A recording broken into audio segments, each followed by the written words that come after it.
কুমিল্লার বিখ্যাত রসমালাই। আমি কুমিল্লার মেয়ে, যদি বিখ্যাত রসমালাই না পারি তাহলে কি হয়? আসসালামু আলাইকুম এভরিওয়ান, তোমাদের মাঝে নতুন একটা ভিডিও নিয়ে চলে আসলাম।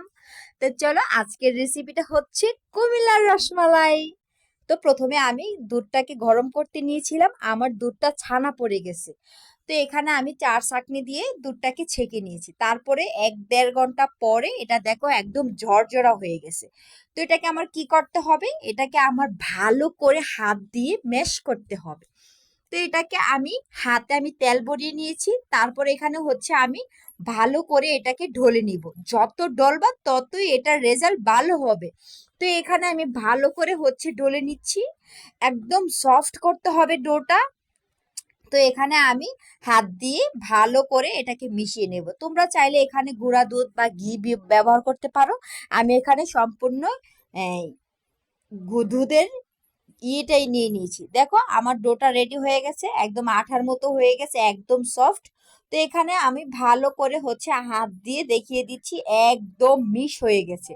তো এখানে আমি আমার মতো একটা শেপ দিয়ে নিব, একদম রসগোল্লা বা হচ্ছে রসমালাই শেপ দিয়ে নিব।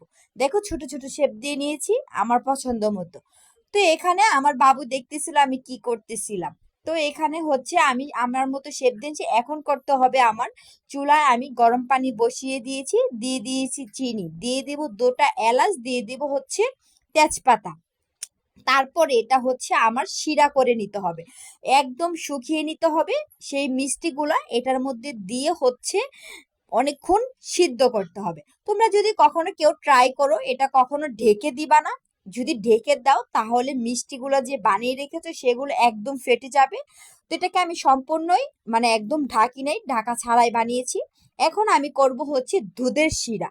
এখানে অল্প পরিমাণ পানি দিয়ে দিয়েছি হচ্ছে দুধ, দিয়ে দেবো তার আবারও তেজপাতা আর হচ্ছে এলাচের গোটা। তারপরে এগুলো দিয়ে দিব বেশ ভালো পরিমাণের চিনি, একটু বেশি চিনিটা দিব। চিনিটা দিয়ে এখানে হচ্ছে ভালো করে আমার করতে হবে, এটাকে ভালো করে শুকিয়ে নিতে হবে দুধটা, যাতে করে রসমালাইয়ের মতো সেই দুধটা হয়ে যায়, একদম শিরাটা হয়ে যায়। তো এখানে আমি ভালো করে হচ্ছে এটাকে আমি বলক আনিয়ে নিচ্ছি, বা দুধটাকে একদম শুকিয়ে নিব।